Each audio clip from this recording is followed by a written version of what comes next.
and it's now my great pleasure to ask our second place winner up to read her story, Tatjana Popovicki. I hope I got that, said that quite right. Popovicki? Yes. Welcome to Canada. Great. Is that okay? I think I'll try without it. Okay, yeah. So, I came to Canada a quarter century ago, but it's still fresh in my mind. Welcome to Canada. When the endless umbrella of the Vancouver sky opens up above your head for the first time, you will have just become an immigrant in Canada. As you stand there in the expansive concrete parking lot, cradling your eyes with your hand, basking in the cedar perfumed breeze, which you will from that day on associate with freedom, a worrisome thought will gnaw at you. What does being a Canadian immigrant entail? You needn't worry at all. Even if you don't know anything about your predicament, you'll be just fine. Nobody around here will pounce on you with a list of things you ought to do. If you can afford a place to stay and your food, no one will come knocking on your door to ask if you've done your prescribed immigrant things, because there really aren't any. As long as you pay your bills, you'll never be bothered by anyone. The problem will arise when you run out of money. The amount you brought with you from your third world country will disappear quickly like Canadian summer. For the cost of living a whole year back where you came from, you may not survive a week in Vancouver. Even in the neighborhoods of New Westminster, famous for their vintage apartment buildings from the 70s, where you will become familiar with the skunky aroma of the famous BC bud. Don't linger in a hallway where you will be greeted with the barking of a locked-up Rottweiler guarding his owner's home business. Hurry up on your way to the basement laundry room and don't bother greeting the colossal dude whose only body coverage is a thick coat of hair. He may take your attention the wrong way. When the money runs out, you will have to, number one, use the stash you put aside for a plane ticket back home just in case. Number two, sign up for a job find program.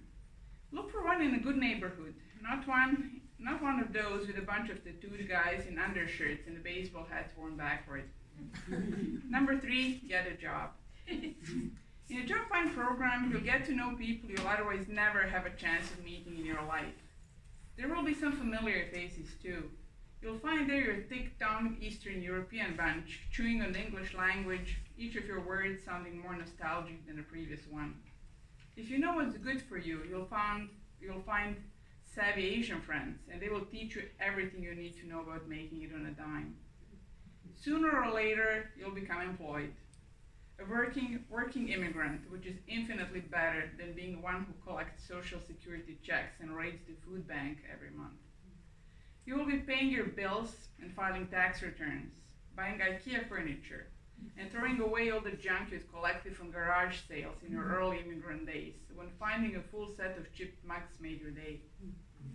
You'll purchase a K car from a decent second-hand car dealer with a golden heart, with whom you'll haggle until the price is right, and who will smile and say to you, "Welcome to Canada." You will never again let people talk about car dealers as lazy characters. On the weekends, you will drive around the city and eat fast food, which will make you gain 20 pounds and blend with everyone else around you.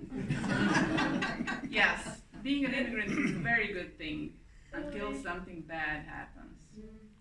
Maybe you'll just break your front tooth while munching on crispy fried chicken, and the dentist will tell you that it'll cost you 3 months of your salary to fix it.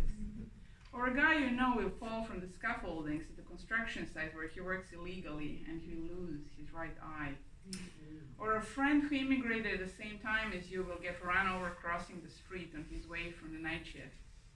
He will spend days comforting his widow in their studio apartment full of notebooks, still open where he left them, his handwriting stopped midway through his computer programming class at BCIT.